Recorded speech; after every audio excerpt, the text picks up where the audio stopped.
What's up, guys? Welcome to my channel, Heel Flip. I've got my good friend Vanessa here hanging out. If you guys don't know me, my name is Joe. Forgot to introduce myself, but yeah. So, good buddy of mine, Vanessa. We've known one another for it's probably been a few years now, Yeah. and we really connect. On this healing journey because we have very similar beliefs and in ways to heal the body and what we've seen in ourselves but with other people. And so welcome, Vanessa. Thank you for joining us. Thanks for having me. Excited to be Yeah. here. Yeah, I always love talking. Me and Joe just recorded a podcast episode before we even started clicking and Yep. play, right? Pressing play. It's like we already started the flow. So hopefully this will Exactly, be, yeah. exactly. Yeah, so for those of you guys that are watching this, you probably know some of Vanessa's stories, but I'd love to hear, just briefly, like, what you're doing, where you were at. If you want to share like your journey and more about yourself and your journey and what ultimately, Yeah. led you to this type of healing, would love to introduce that. Yeah. Yeah, for sure. I'll give you a kind of like a condensed, shorter version. Yeah. But I had a decade of debilitating chronic illness. When we look back, I don't know if you've done this, Joe, because every time I tell my story on a podcast, especially if I look back to a few years ago, Yeah. and I'm like, okay, back then I said it was this event that caused it, or it Yeah. was this thing that triggered that. I used to say, it was the parasite that I got that started my decline. Mm-hmm. But when we really take that bird's eye view and see the perspective, we see that I see that I had a lifetime of survival. That's Yep. what I call it, a lifetime of chronic Same. survival. Even as a kid, I had chronic symptoms showing up. I had traumatic loss at a very young age in my immediate family, my grandfather. And I could see the fear really building up in me from the young age. And I was even nicknamed, in our Greek culture, like the fear, the girl who's always scared, right? And that name stuck with me because it really reflected my constant response. So Mm. looking back, I know I was always in survival. And that's not because I didn't have an amazing family. Like I grew up with the most loving parents, Mm. and yet, right? So we always see different upbringings still, leading to this experience of survival. So fast forward, a lot of mix of everything, bullying and Mm. toxic relationships and not taking care of myself and all of that, kind of culminating into this experience when I was really just graduated from school. I found my dream job. I was in law enforcement, again, chasing the adrenaline high, chasing the desire for control and safety that I found as an officer, and shift work, not eating, not sleeping. And on Mm. one occasion, when I went away on work on travel, I caught this deadly parasite, and that was like the last drop in the bucket. Yeah. Now I can see it. So it's never just one thing. It's so many things. It is this perfect storm, Mm. and that started this cascade of chronic illness. And I mean, I had over 50 different diagnoses. I mean, I could send you the list if you needed, but the typicals are there: POTS, chronic fatigue, chronic migraine, chronic pain, fibromyalgia, gastroparesis, GERD, Yeah. IBS, small fiber neuropathy. Like, you know what it is. And, actually was never tested for Lyme. So part of me wonders, because I mean, it's Yeah. possible. So Mhm. I had the recipe for this chronic debilitating illness. And as years went by, just kept collecting more and more diagnoses. Yeah. And, it kind of peaked after I had both of my kids, which again it was very challenging I couldn't take care of them. My pregnancies, I was basically bedridden Wow. for a lot of it. I was very sick. And I had these two children, was off work trying to go back. I tried all of the different therapies, and doctors, Western medicine, holistic, energetic. I did everything that you could possibly think of. And while I found some like minor relief, because we do, like, we always find a little bit of relief in certain things, it was never something that lasted because it Mhm. never got to the core of my survival. The fact that I Wow. was in constant survival, always, no matter what. And it peaked when I was around 33 years old, and my body completely just shut down, Yeah. like physically, mentally, completely shut down. And I was hospitalized. At that point, I couldn't even sit up without losing Mm. consciousness. I had a lot of cardiac episodes. My heart stopped at one Yeah. point. There were just a lot of really serious signs that my body was giving up. And yeah, I was in that hospital bed, completely dependent on the nursing Mm. staff and, my family to come and visit and care for me. And we thought it was like the end, literally. I Yeah. was right. I always say my I've been husband, there before too. yeah, So, yeah. I mean, Yeah. It's tough. there's a few times throughout my journey, I think you can relate to this, where I thought it was the end. Mhm. You know what I mean? Like where you really feel that close to your last breath. Yeah. Yeah. It's a dark place. It is. Yeah. And I was in that hospital bed, and just basically I remember saying goodbye to my kids. I was like, I'm Mhm. not going to see them. They came once to visit me because I didn't want them to see me like that. And I said, okay, I gave, my daughter crawled up onto the bed with me. I held her and I was like, this is it. Mm. Like, I am a burden to them. I need to Mm. go. And Wow. what's interesting is that in that hospital bed, I was on YouTube and I researched as I was given the new diagnoses. I kind of popped them into my search bar and I found Sarah Jackson talking Mm. about, and this was like 2017, 18. Gotcha. And she was talking about how she recovered from a lot of these illnesses. And she's like, I did this brain retraining program. And I'm like, bullshit. No way. This is snake oil. There's absolutely no way. And I just left it at that. So there was a little seed planted that day, but I didn't Yeah. really, I don't think I was ready to hear it, that there was hope. You know what I mean? Like Yeah. to hope in something and then it fail me. Because think of all the things that we tried and the disappointment that came after each protocol, each Mhm. doctor, each healer, each, whatever it is that we tried. And so I think a part of me was scared that it wouldn't work. And so I didn't even Mhm. let myself go there.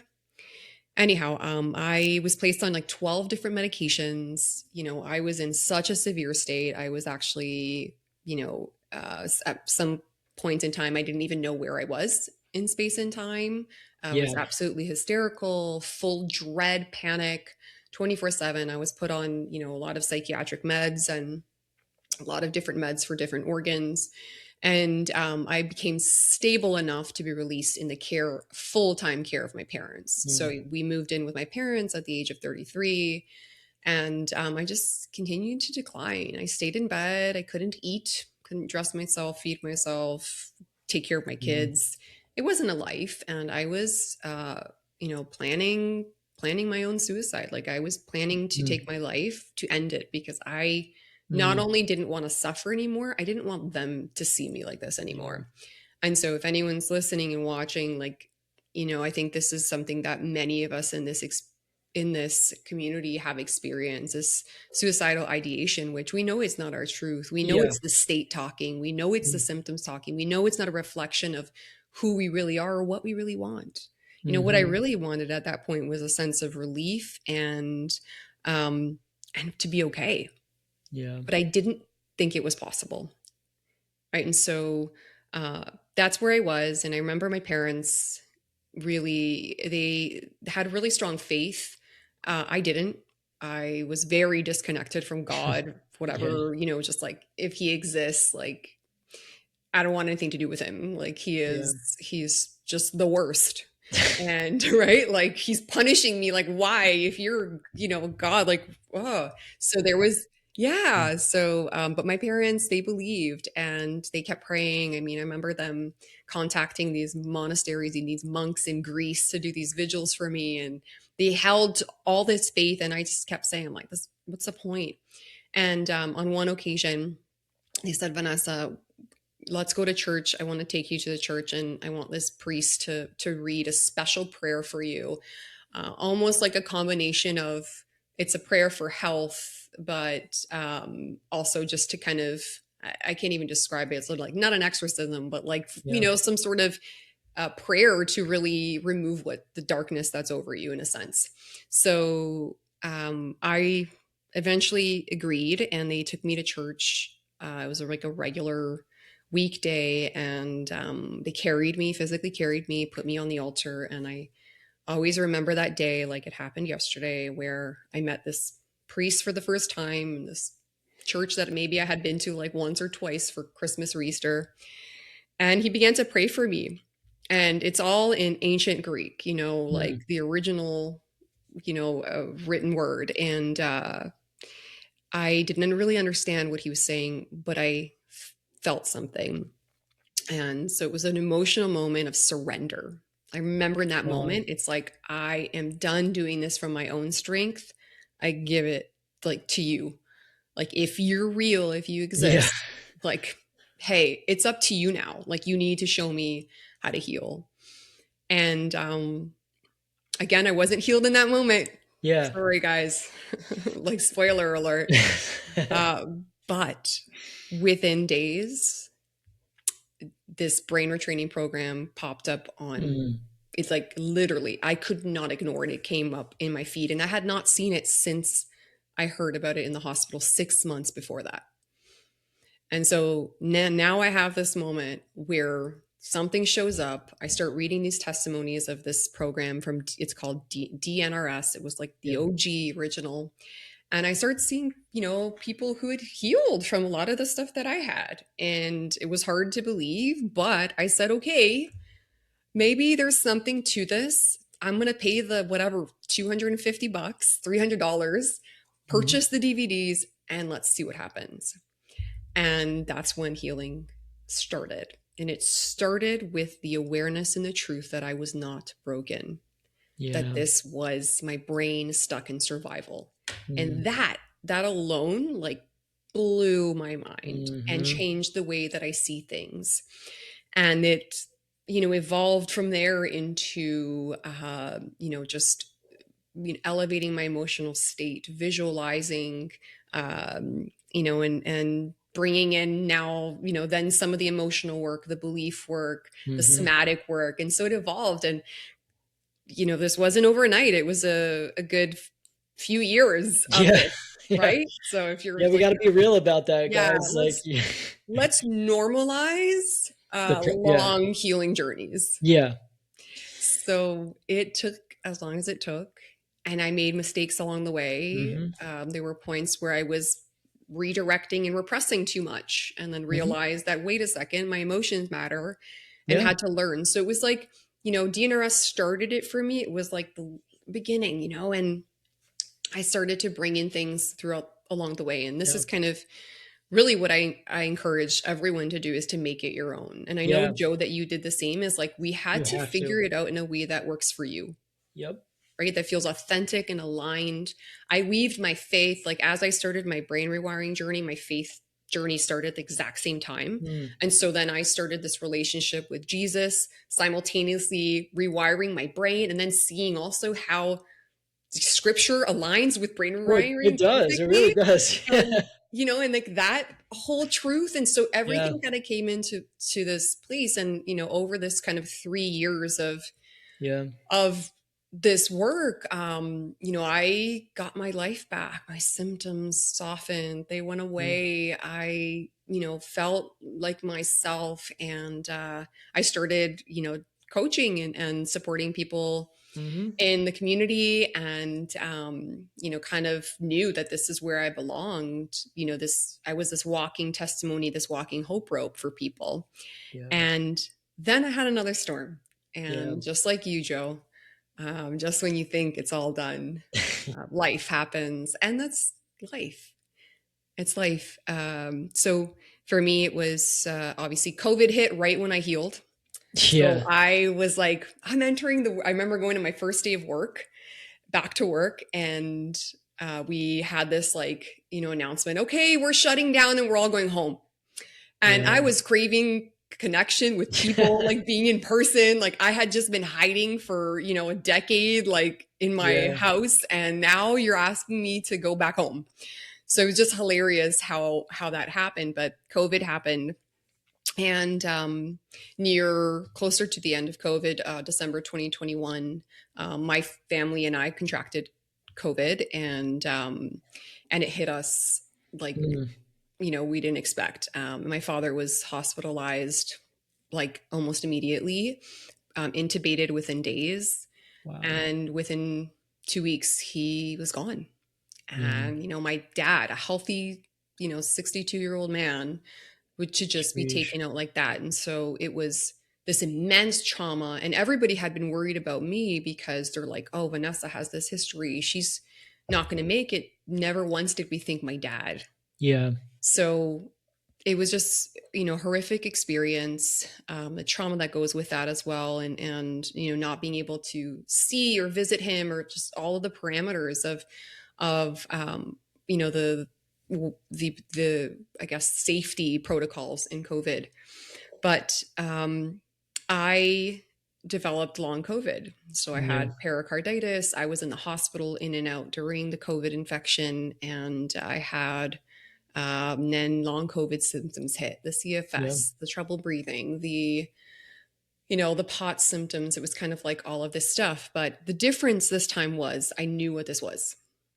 And so I rejected the diagnosis of long COVID. That's what they Yeah. gave it to me. But I said, no, you can have it. Take it back. I Yeah. know I'm what not this taking that. is. I've felt this before. Yeah. And I remember saying that to my doctor. I have felt this before. I know this is me in survival again because of this immense trauma that shook my sense of safety. Hmm. My dad, who was my safety net, was like gone. And Yeah. so it was a whole new world where I felt so unsafe. And the stress of that, the ordeal, it was too much, too fast. And I didn't have the safety and support I normally would have because we were all grieving. Yeah. So that began my venture into the long COVID recovery. And so I applied the same principles I used in the past, and I recovered really, really well, actually, really quickly. But it was just the beginning of a grief journey. Yeah. So this is kind of what inspired me to really go into deep into the emotion and the grieving. And I found so much healing in grieving and emotional processing, Yeah. even more than I had experienced, prior, with all of the different tools and stuff that I used. And so I think I came out at yet an even higher level of healing than I would have.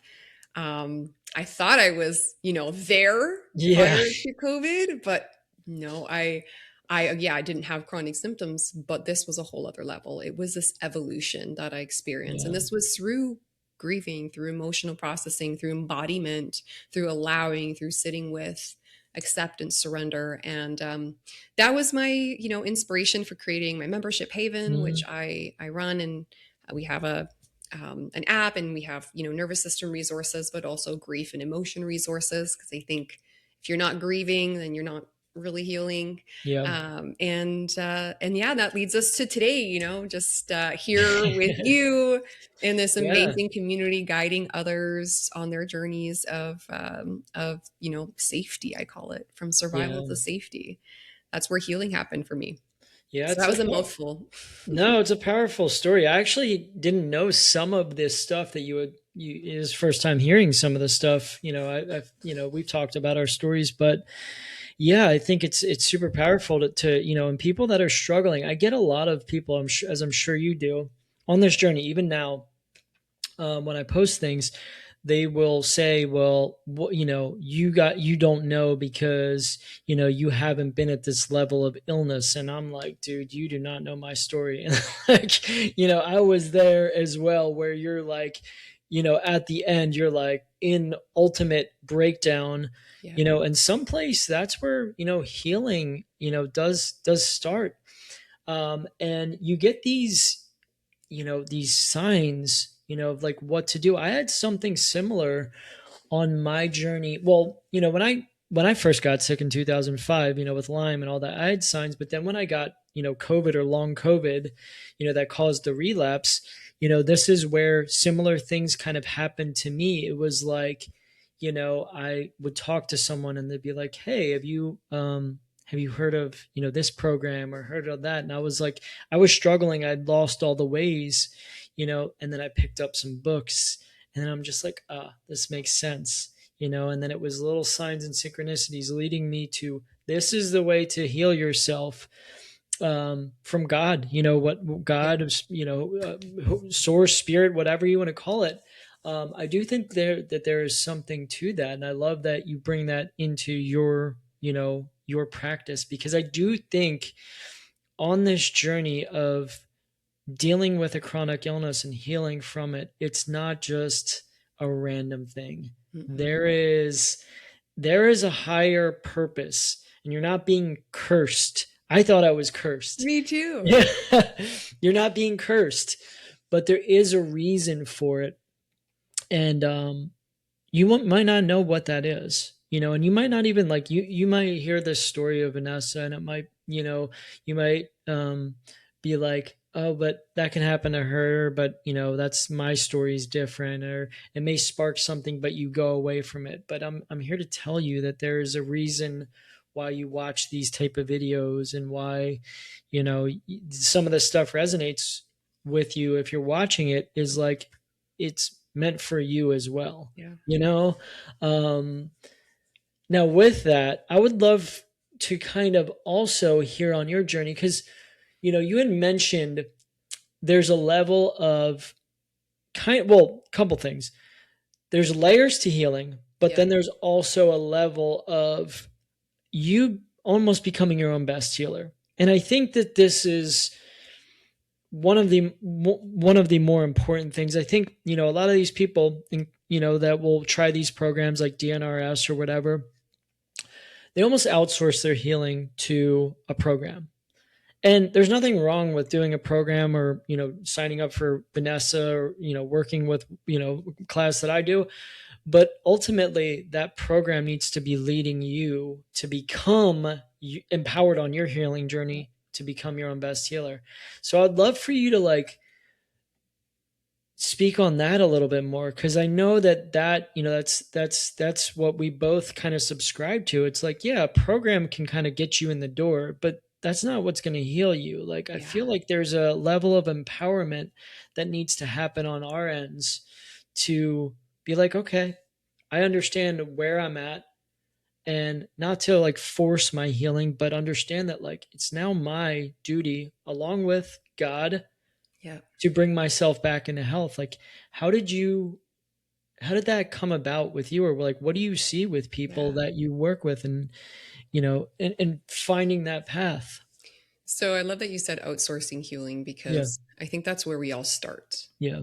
So, I mean, there's nothing wrong with going to a doctor, going to a practitioner, especially in those early days where this is absolutely new to you and you've never experienced this before. So, I never say, like, that I would never judge anyone for going to receive support. Hmm. And that's the difference, is if we are seeking the healing outside of ourselves, then we are putting our power outside of ourselves. When we see the things external to us as support, Hmm. okay, then we are supporting what's happening within, which is the healing. And when we think of supports, we think of so many supports, right? Like there's the nervous system stuff. The program DNRS was a support, visualization, meditation, exercise, healthy eating, diet, even, yeah, some people do take supplements and protocols. Like, I'm not so black and white. Yeah. Going for a massage, going to a chiropractor or whatever. Like, if you're going there from a place of like, I know this is because I've been in survival for so long and my body is reflecting this chronic survival state. I know that I'm going to continue to do the inner work to cultivate a sense of safety within myself, to get to know myself, to allow what's here, to get curious. I know that that is the foundation, but I can also support with people who help me feel held, seen, Yeah. heard, safe. So supports. So versus, we're not outsourcing our healing, but we're Yeah. choosing to be supported in it is paramount. I think that is the biggest difference I see kind of in success stories is Hmm. when we have this shift. Everyone has the shift. So first you're running to the doctors, you're running to the everything, you're doing the protocols, and it's all coming from a place of fear, Hmm. right? And loss of power, loss of identity, confusion. And so we're outsourcing this healing, and that's okay, it happens. But everyone who starts on this mind body journey and we realize what's kind of happening under the surface, we have this shift where we realize no one's coming to save us. No one's going to fix us. No one's going to care more than you. And no one is going to do the work for you. Yeah. And so that stage is exciting for me when we come Yeah. to that awareness and realization and we start to keep showing up every single day. And it may look different every single day. Yeah. And it maybe should look different because you want to meet yourself where you're at. And Hmm. your healing journey is going to be as unique as you are. Like, not, you and I have, yes, we can say we have similarities, right? With a lot of the symptoms we Hmm. experience, but we all got to it in a different place, Hmm. right? And different ingredients. And I want you to kind of see the healing journey in that way. I think there's far too many people out there saying these are the exact steps. You have Yeah. to do it exactly like this. This is the formula, and you're going to heal. If it was that simple, I then hate it would, that. right? If it was that simple, we'd probably have a pill by this time Yeah. that you can take to heal every modality of your Yeah. life. And it's just not. And there's so many nuances, there's so many differences. And so coming into this with this acceptance that there's no formula and that you're going to continue to meet yourself at in these different seasons, different stages and levels of healing, and reassess at that point. you Yeah. know I don't know about you, like I changed up my practice throughout my journey, Yeah, for right? sure. There's You times where it was like heavily top down focused, and Yep. then meditation, visualization. Then there Mhm. were times where it's like I just wanted to be my body, Yep. and then there was times where it was just all about this emotion. And then there Mm. was breaks. I even took breaks where I was like, yeah, I'm done with the work, I'm just gonna live, give me a Yeah. break. And that's how I really see is that's a normal pattern. Yeah. That's the key. I think so many people want to figure it all out too, and that's a problem in the world. So, a lot of people, including myself, and I'm sure you did the same. You go from doctor to doctor, pill to pill, supplement to supplement, trying to figure it out. Researching things, googling, what can I do to heal my chronic Lyme or my long COVID or CFS or whatever. And so you do all that, and you're like trying to figure it out, put all the pieces together. I did that. Oh, is it retrovirus? Is it this? Is it that? You finally then almost graduate from that because you're like, this is not the way, And I think a lot of people almost have to go through that. I try to get Yes, people not I to go that agree. path, Yeah. but I honestly get a lot of pushback from even friends that are that I'm close with that are struggling with chronic illness. I'm like, I just try to get away from that. It's not going to serve you, but they have to go their own journey. But then, often people will go down, they'll be like, that's not it. But now shift lanes to the mind body space. Hmm. And with the same energy, it's like, okay, now it's visualization. Now it's somatics. Now it's inner child healing. Now it's this. Now it's that. And that can be just as bad because it's so much stress to have to figure out every little step of the way. And like you said, you're going to, things are going to unravel Yeah, as you kind of heal, as you kind of go down this path, and you're going to find what works and what resonates in a natural way exactly. versus trying to figure it out. Cuz like, you know, some of these programs will make it seem like there's an exact science and a formula to heal, and Yeah, everyone tries to do the exact same thing.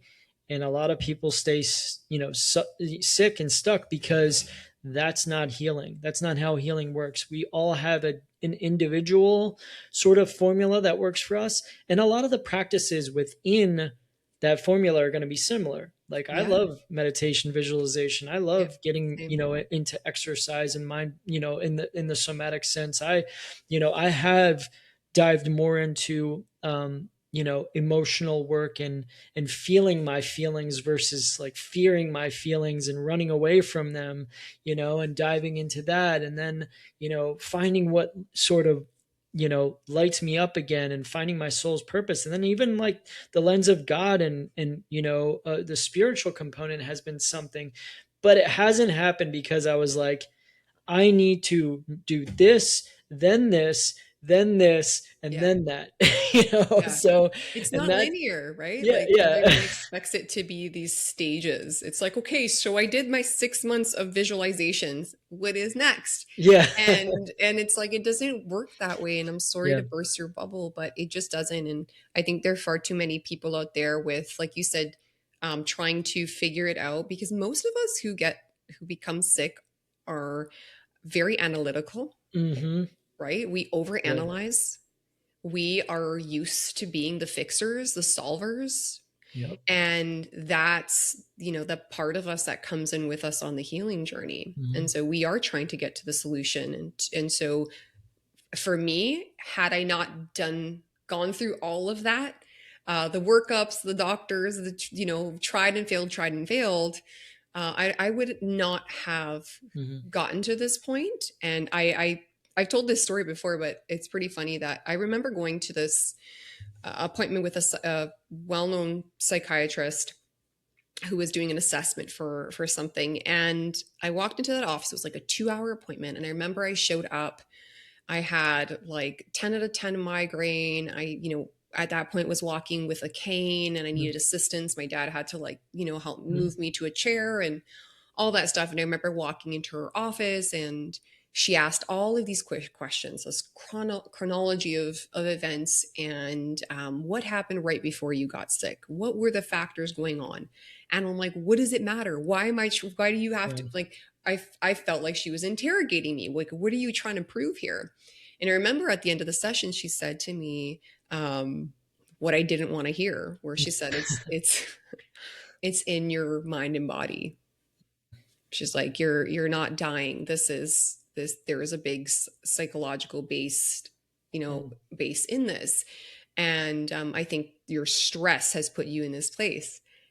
And I was like, are you fucking kidding me? Like, I flipped her the bird. I wrote her like, I was livid. I wasn't ready to Yep. hear that, to tell me that my pain wasn't real. And she Yeah. wasn't saying that. She She was wasn't saying, saying, yeah. right, I see Yeah. that now, but I wrote her a really bad review Yeah. and, was pissed off and I wasn't ready to hear it then. And that's how I see it is all we can do is kind of plant these seeds in Mhm. talks like this and sharing our stories. We become these walking testimonies. And some people are ready for it and some people aren't. Yeah. And if you're not, that's okay. You listened, and down the road you'll remember and it'll all kind of come back to you. Yeah. But I find that it's almost like we have to cross these off of our list for many of us before we really jump in. Otherwise, we have like one foot in and one foot out, and Yeah. we're like trying to straddle both worlds. But when you come to this place, like you got to be all in, You like do. you have to be all in to say like I have nothing to lose and Yeah. everything to gain. Yeah. So that's a good segue into this question. I think is, so that's something that I've seen, and as I'm sure you've seen, is the people that heal, they're all in. They're this is where they're like, okay, this is what's going on. this is what is going to heal me. I am going to just go all in, not from a place of like force and stress. I'm just going to do it. Yes. But there's this level of like belief, like, and they've hit that bottom. They've hit that point, that breaking point, that whatever surrender, where they're just like, I'm just going to go all in. And I'm Yeah. just going to do the practices. I'm going to, follow this. And then I'm going to just start doing it, but I'm not going to question it. I'm just Yeah. going to show up each and every day. Every single one of those persons, like when someone comes in my class and they're that, I'm like, oh, they're going to get better. I'll see them actually leaving my group in about a year probably. And they'll, and then there's the people, nothing, no shame in this. I've done this before, where you're kind of straddling the fence. You're like, Yeah. I have Lyme, and I have this, but maybe it's this. And then you go back and you're like, but maybe I need to try this. And then they'll come back to this.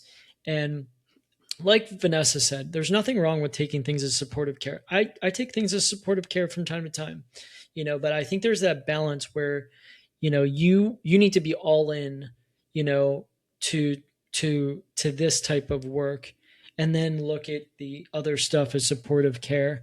I don't Yes. know, like if you see the same thing as like, when you see those people that are just like, screw it, I'm done, I'm tired, all the other stuff hasn't worked, I'm all in this. I understand that this is what's going on. I have this belief. You see the same thing, and then those people are, yeah, I yeah, do. And, just to even kind of, let's talk about belief for a second, yeah, because no one comes into this space fully believing, yeah. right? You I don't. think that there's like a spectrum to belief. And I Hmm. think where we all start, for myself, again, it was like I believed maybe 5%, 10%, and it just continued to get cultivated, especially through watching others heal. Like that's why we Same. do these types of, interviews and calls. It's why we share what we share, because I had to borrow belief from others. I Hmm. was like, well, I can't fully believe yet, but like you're believing for me. My coach believed for me. My Yeah, companions in the community believed for me. I borrowed belief from others until I could hold it for myself. yeah, And that's kind of what I try to do, right? Is give out these hope ropes, help cultivate that belief inside you. But when it clicks, like you said, it's like, okay, I've done it all. I'm done with yeah, trying to figure it out because I've already figured it out, yeah, right?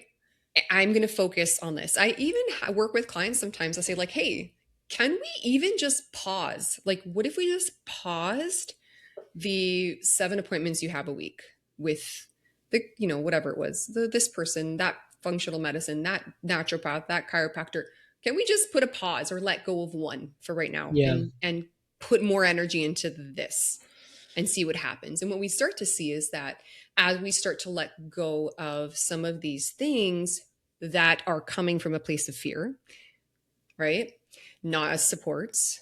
But when we start to say, okay, I'm going to pause this. Yeah, maybe I can come back to it. Maybe I will come back to all of these protocols and these diets and this doctor. But can I take a break, pour everything into this, maybe Yeah. give it a few months and see what happens? And I'm telling you, I always see a shift here. Same.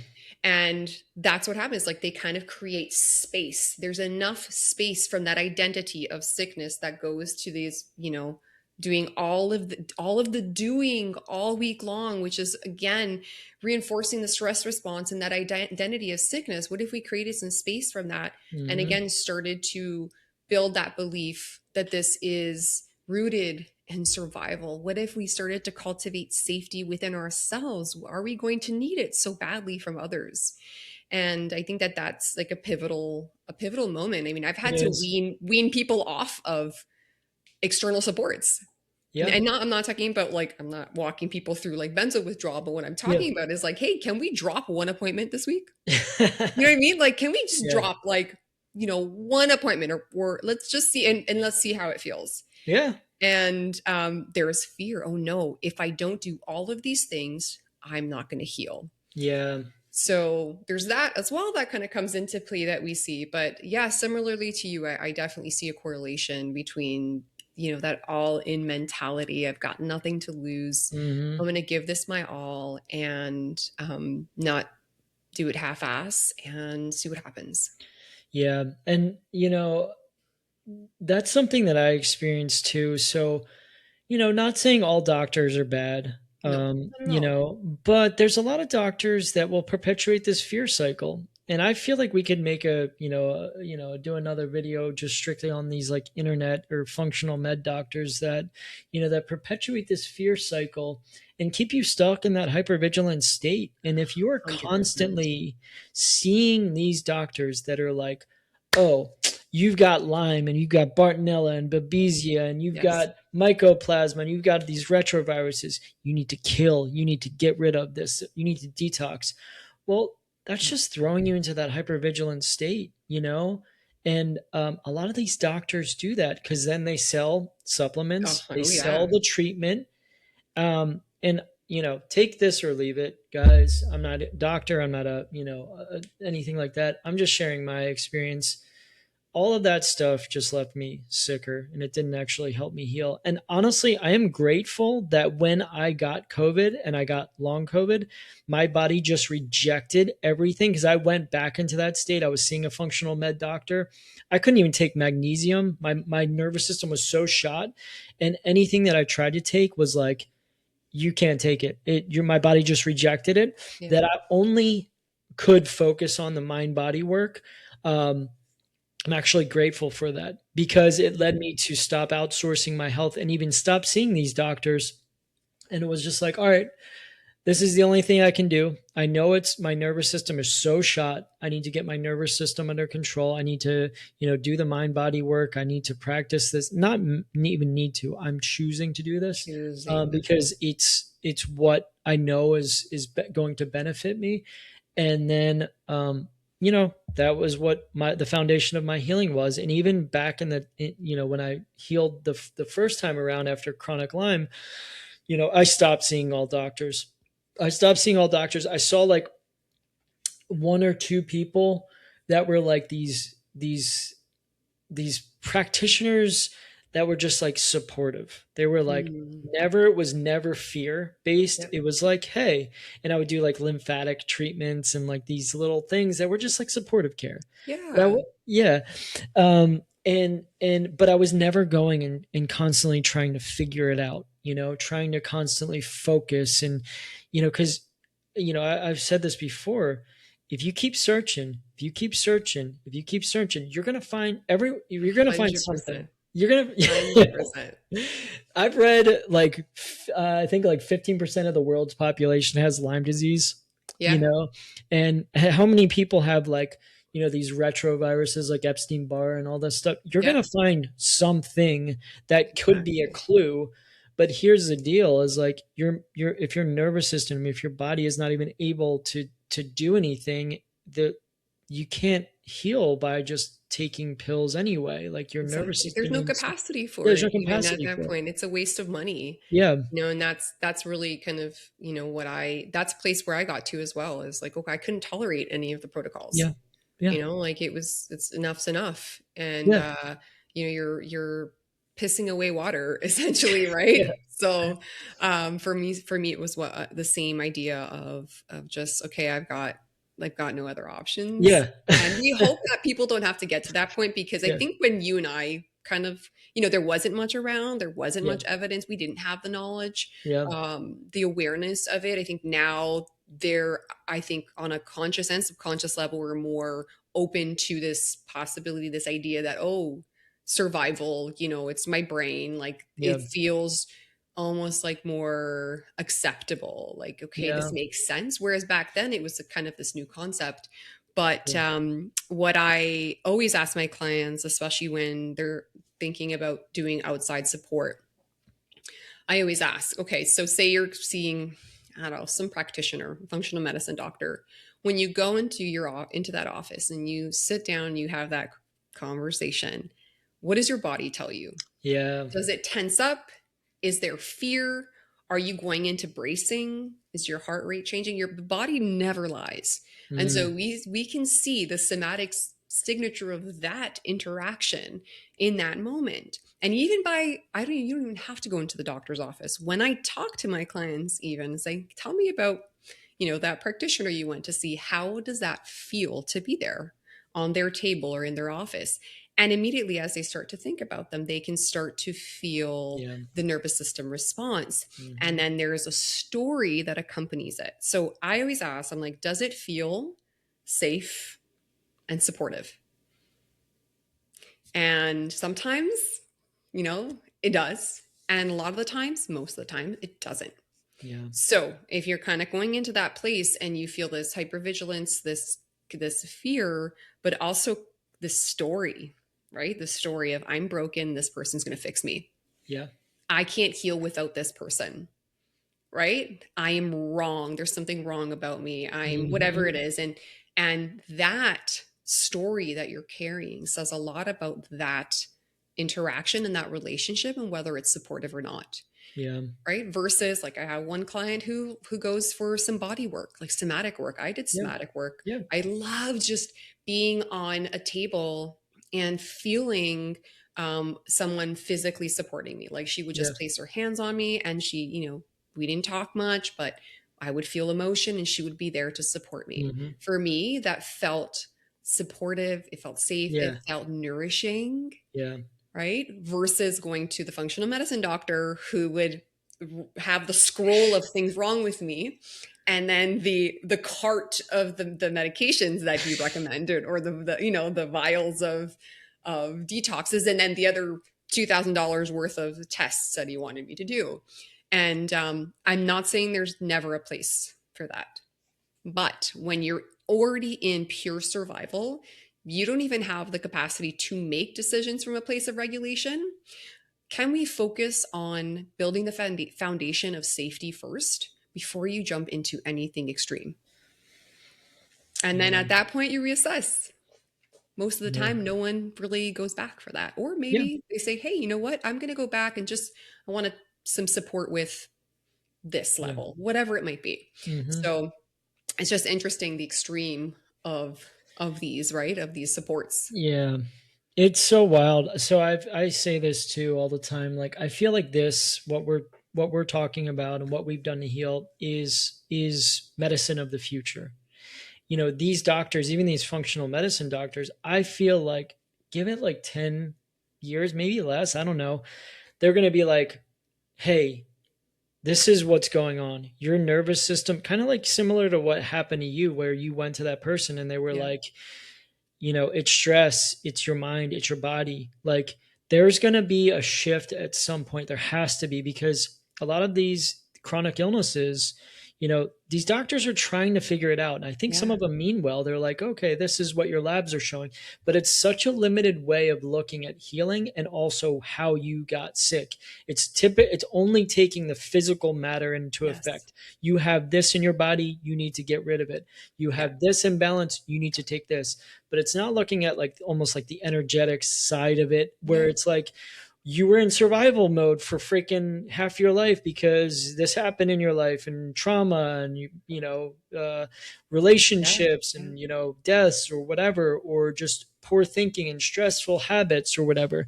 um, and they're going to start looking at it like that. Now they may, I think there's always a time and a place for medication and Yeah. even supplements. Yeah. But when your body's like so rejecting all of these things, and like you said, if you go to a doctor and you're just feeling tense and unsupportive, unheld, like you're just stressed, like how are you expecting to heal in that state of Yeah. stress? Exactly. And so I think these doctors are going to have to be trained in like, okay, this is what's going on, and it usually comes from experience. Like there's a reason why we're talking about this.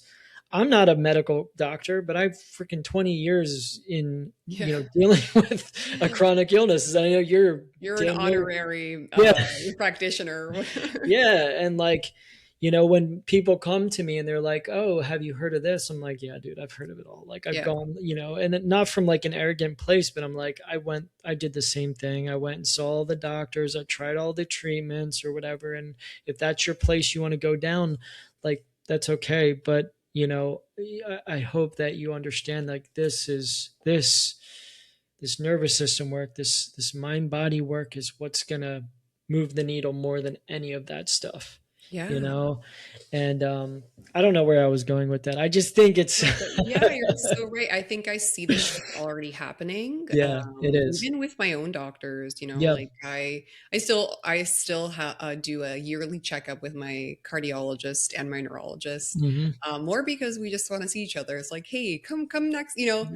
It's the same thing every time. Like, how are you doing? What are you up to now? How are the kids? And it's again, they this has also influenced them to study more. Like my Yeah. cardiologist now is fascinated by neuroscience, Mm, and he's been referring people to kind of this type of work. He will say it that yeah, there's certain things that we can help with medication, but at the core of it, like, yeah. that's just a band-aid.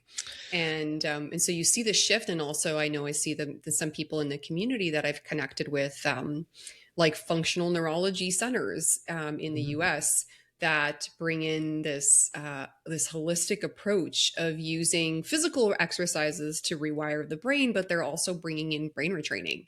Yeah. And it's like this beautiful holistic approach, recognizing that it's at the core of it, it is really this unsafety, this dysregulation. That's Hmm. where the disease is coming from. So like addressing that as at the core. So we're starting to see this shift already. And I bet in 5-10 years, like you said, it's going to be so different. So Yeah. different.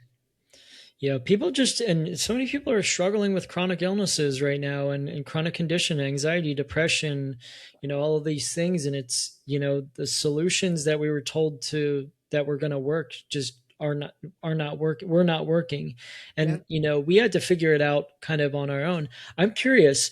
So, I had one or two things, stories that led me to this work. Was there something that you heard? I know you saw like Sarah Jackson, or that other program, but was there like a story from a recovery story that you remember, or was there like a book that you picked up that was like, oh, this resonates, Yeah. on your journey? Yeah, I'm curious. I honestly, I think it was Sarah Jackson's Yeah. testimony first, that Okay. again, she was someone I could relate to and say, okay, if she can heal, like maybe I Yeah. can. But what's interesting is my chiropractor at the time, which I was going to with, like, the severe chronic pain all the time. And he said to me during our sessions, he's like, you need to read The Body Keeps the Score. And Mm, this was yeah. like, gosh, I don't know, like 15 years ago. Wow. Yeah. And even then, like, he knew. And I remember at that point, like, I picked up the book and I started to read it. And funny enough, as I started to read and start to make this connection, the symptoms got louder, Yeah. because I didn't want to go into what the symptoms were like, protecting me from a trauma perspective. Hmm. So that was really interesting. But I think that that was like my introduction into it. It was kind of just watching that YouTube video. There wasn't many resources, like not many people on Instagram to follow back then. Yeah. It was just the DNRS stories, Yep. and that and these little books. I read Annie Hopper's book, oh, The Biology of Belief, Yeah, yeah, I love that book. Yep. uh, Breaking the Habit of Being Yourself by Joe Dispenza. So Mhm, like mhm. that book was a big one for me as well. But even then, reading it, it feels like I couldn't comprehend it. I Yeah. couldn't process the messaging that was there, because Mhm. I was in such deep survival. So it was like I was almost dissociated Yeah. reading, and yeah, so I had to kind of, now I had to reread them again, Yeah. and they look so different to me now. Mhm. Right? It's yeah, it's pretty wild, the journey, for sure. Yeah, I've had I wish I could remember this guy's name. So, first thing that led me down this path, one, watching The Secret. This was back in like Oh, 2008. yes, I And watched that too. Yeah. Joe Dispenza's in that. And Yeah. so I was like, "Oh, wow, that's crazy." And it kind of like just sparked something that, the Secret is not what helped me heal, but it sparked something, and I started going down this path, and I bought some like books on like, I want to say like EFT tapping, and like, Yep. I started going on like the YouTube rabbit holes of like visualization. Even back then there was like EFT, and then there was like visualization on YouTube, and like people kind of gently talking about this, but then there was a story and I randomly found it on a forum. It was like a chronic illness forum of this dude with CFS, ME, and like MS, I want to say. And he was, debilitated sick for many years, and eventually he kind of took this approach of like, I'm not giving into my chronic illness and I'm just going to start kind of like coexisting, living with it. He wasn't really even doing like brain retraining work or anything like that, but he stopped giving in. He became empowered. He stopped giving Yeah. in to the chronic illness and stopped laying in bed all day.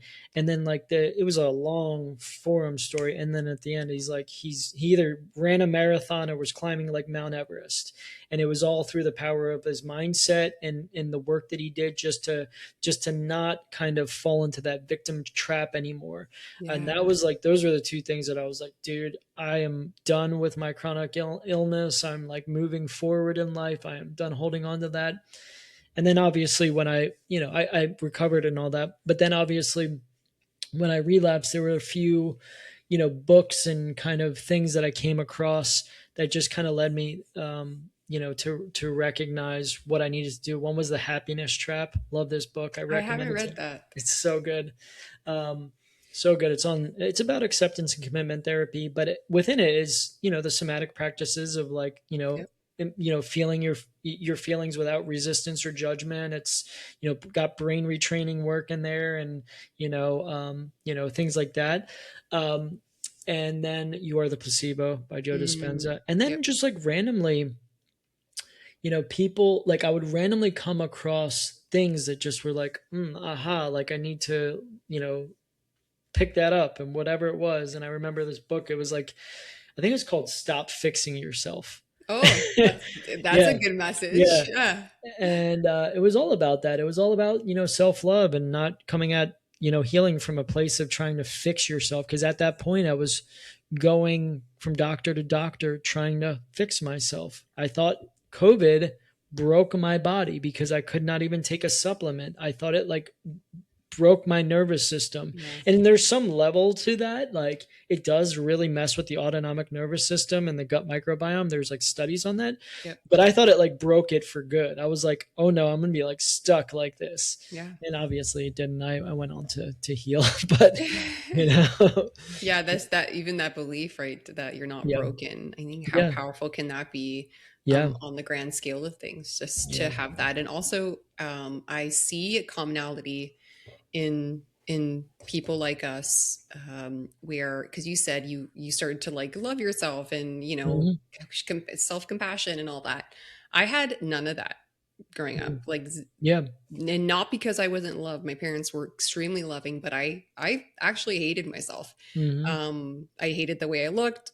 I treated my body badly. I didn't respect myself in many Yeah. ways, and I think that that also transferred into this hate of the sickness and the part of me that was in survival. So Hmm. almost like this internal conflict and this warring of the part of me that would that like, can't you just feel safe already? Like, can't you just shut up? Like, this internal battle that I was fighting. But I see that a lot is many of us come into this journey, again, just trying to get rid of symptoms and feel better so we can continue in our lives. And yet so many of us will return to the same toxic habits that Hmm. got us sick in the first place because Hmm. we don't have that love yet cultivated within ourselves. It takes time. Yeah. And I know if I had recovered, let's say, and the symptoms went away in like 3 6 months, I would have gone back to all of it. Yeah. And and what's beautiful is in the breaking down and like becoming the most rawest, vulnerable version of yourself, you're forced to really see yourself and like Hmm. all of yourself. And then this compassion that felt foreign begins to grow Hmm. and it gets cultivated.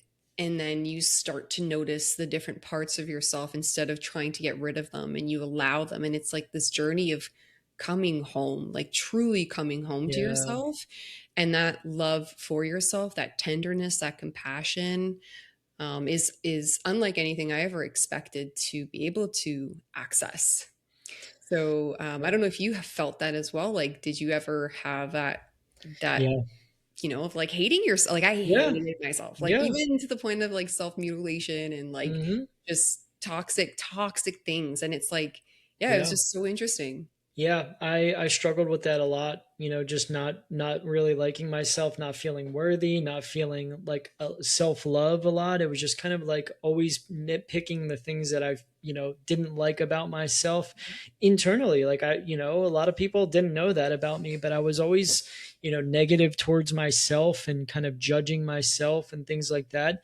Um, and I believe that that was a big part of you know my chronic illness. Also, Yeah. I did not allow myself to feel feelings. My entire life, I think before I got sick, like I could have cried. I probably cried like maybe less than a handful of times my entire life. I'm talking from a Wow. baby to like, like a grown, like 30-year-old man or whatever. And I didn't allow myself to feel. I didn't allow myself to actually feel the emotions and stuff like that. And that just led to nervous system issues and chronic stress and everything like that, and just avoidance.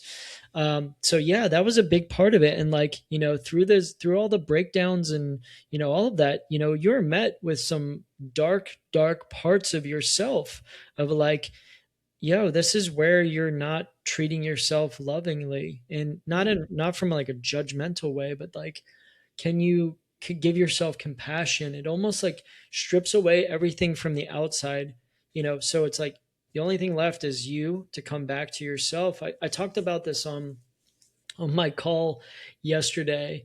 um, so one of my favorite movies of all time is called Fight Club. Have you ever seen Fight Club? Dude, I wrote my final paper on it for philosophy. Are you serious? That's Yeah. amazing. Holy hell. There's a reason why. I know that there's a reason why we connect. My favorite movie of all time. We actually watched it in my Zen Buddhism class in college. There's so much Yeah. philosophy behind it. Yeah. But in that breakdown, that's what they're going through in the movie, is almost like breaking themselves down to like Yes. hit bottom so that they can kind of like truly become who they're meant to be. It's a very dark way. And there's that quote in that movie. It's like, it's only after we've lost everything that we're free to do anything. And like, dude, like when you've lost everything, when your chronic illness has like stripped you of everything, you're met with yourself, like who you're Yeah. truly at. And now you can start that rebuilding process of like loving yourself and actually doing what you're meant to do sometimes. And unfortunately, sometimes it comes through that breakdown, multiple times, of like getting punched back down. It's like not loving yourself enough. You're not nurturing yourself enough. You're not giving yourself enough care. You're not, being who you're truly meant to be. You're still shrinking yourself. You're still people pleasing. You're still not setting boundaries. Yeah. It's like that's a lot of what I had to learn. Um, and it's all a journey of like self love, self exploration, becoming who you're meant to be. It's the hero's journey. It's really the hero's Yes, journey. it's the hero's journey. Yeah. Yeah. And you're almost I remember like a lot of us aren't even conscious that we are treating ourselves in that way as well, right? Yeah. So it's like kind of this, it's almost becomes this automation, this response. And I remember my husband, because a lot of the times I would speak my thoughts out loud, and my husband would say, he's like, you're like your own worst enemy. Yeah. Like you are horrible to yourself. Like, Hmm. and I wasn't even aware of that, like Yeah. this I guess this part of me, right? And I think Hmm. now reflecting back, I know why is it was a survival response in a way, right, to ensure that I could do better, right? This part would beat me down to keep me motivated and would do better, just to Hmm. keep up with this person, to be loved by that person, to be accepted by that person. And again, it became this cycle. But it's so true. It is in the stripping down and like you when you have like nothing left, right? And Yeah. all the performing is gone. The Yeah. performance Yeah. is gone. Exactly. And then you're like, this is it. This is all that's here. Like there is almost a relief in it Yeah. because then it's like, I'm not going to pretend anymore. I don't give a shit. I'm I not don't going to give a tease shit. you anymore. Yeah. I'm gonna whatever. But also, and I don't know if you found this too, is like, we're not superhuman. I think there's Yeah. also this misconception in, for those of us who tell our stories and who are doing, helping others heal right now. I mean, I still have times where the people pleaser comes up, Same. Yeah. right? Where Same. the old neurology will come up, and it's like, okay, maybe I will be overworking and Hmm. bypass the need. And Happened to again, me two it's, weeks ago. yeah, the same. Like you know No because of my shame. excitement for this work, Yeah. Yeah. I went in full force, and Yeah. coupled with life stresses. But it's not a failure that these parts of us show up again. They never fully go away. They evolve, they change, they Mhm. soften, they take on different roles. But sometimes, yeah, these parts are going to still show up, and that is just part of being human. So don't beat yourself up. I think there's many people in the community who think that we are perfect. We are far from. This Yes. work is lifelong. This Yeah. journey is still evolving for us all. Like I said, like I thought I was healed at one point, and then man, I went up leveled to a level I didn't know was Same. possible. And I think that continues to happen. And in order for that to happen, we do have these parts that surface to heal, that surface to get our attention. And we Hmm. learn and we continue to grow. So true. So true. Yeah. This is where, I think it's important, if you guys are watching this and make it this far, to not look at your healing as like a destination. It's a journey. If you're looking at the destination of I'll be happy when my symptoms are gone completely and I feel 100% better, you're missing the point. Like, healing just in general, I don't care what you do, is going to take some time, and there's going to be bumps in the road, there's going to be ups and downs. Just embrace the journey of it. You will have amazing days, you will be met with resistance and go back sometimes and feel like you're starting at square one. You're not. This is just part of this type of work. You will have glimmers, you will have times where you feel completely healed. I mean, there are times, I don't think it's to just get rid of symptoms and go back to your old life. It's like, can you live a normal life? Like, I live a normal life, I don't have many symptoms anymore, and when the symptoms are here, I honor them, and I understand what caused them. Not like, oh, I got to go see a doctor. It's like, oh, I overdid it. I Yes. went past my, or I I dive too much into some unhealthy habits, and Yeah, okay, now it's honoring myself and coming back to that self-love, and you know setting some boundaries and things like that, yeah, you know exactly. and I think that that's the point part of it, guys, is honoring that just the journey, just embrace the journey. It's Yes. going to take some time to heal. You're going to experience different layers of healing. You're going to go through times where you feel amazing and then sometimes fall back a bit. And that's okay. You're learning more, you're healing, you're growing, you're evolving. um, just keep going on the journey. I don't know if you have any, I think, it's probably a good place to kind Yeah. of close it out. I don't know if you have any last little, words of advice for people that are kind of going through this, that, Yeah. yeah. I mean, let go of expectations. Stepping Yeah. into this journey is one of the most important things. It's not going to look like you expected, and it's not going to look like everyone else's. Yeah. And so be okay with and accept the fact that your journey will be different. And it Hmm. takes as long as it takes. Yeah. And it's always worth it. But you are the main character. You, like Joe said, you are the hero of your journey, and you're the only one who can keep showing up. And you are going to give up many times. I know I did. I threw in the towel like time and time again, and that was just this pause, my dramatic way of just like, I give up. And then, I would let out the emotion, and then okay, I can do this. I can keep going. So that's normal too. But I think, Joe really said it all, is it's going to take as long as it takes, and it's always worth it. And please, please don't wait. Don't put anything on hold.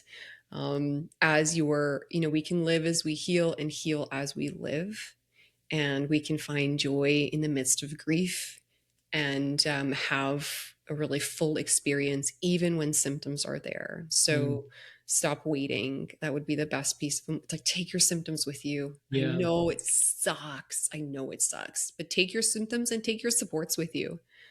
But try and get out, even if it's just for a little bit. I think that that's like a really pivotal principle in this work, to make living a priority versus healing. Couldn't have said it better. I completely agree. Well, thanks for joining, Vanessa. We'll have Yeah. to do this again, expand on it. Anyone has questions, feel free to ask. I think, everything is you can find on Vanessa's Your Grateful Guide on all Yep. social media, her membership, Haven. Check that out. I don't know if you have anything else that I No, that's missed. Okay. yeah. Follow me on yeah. Just I know this will be on YouTube, so All right. I'll be at the bottom there too. Yep. Subscribe, I guess. Thanks, guys. Thanks, Vanessa. Thank you.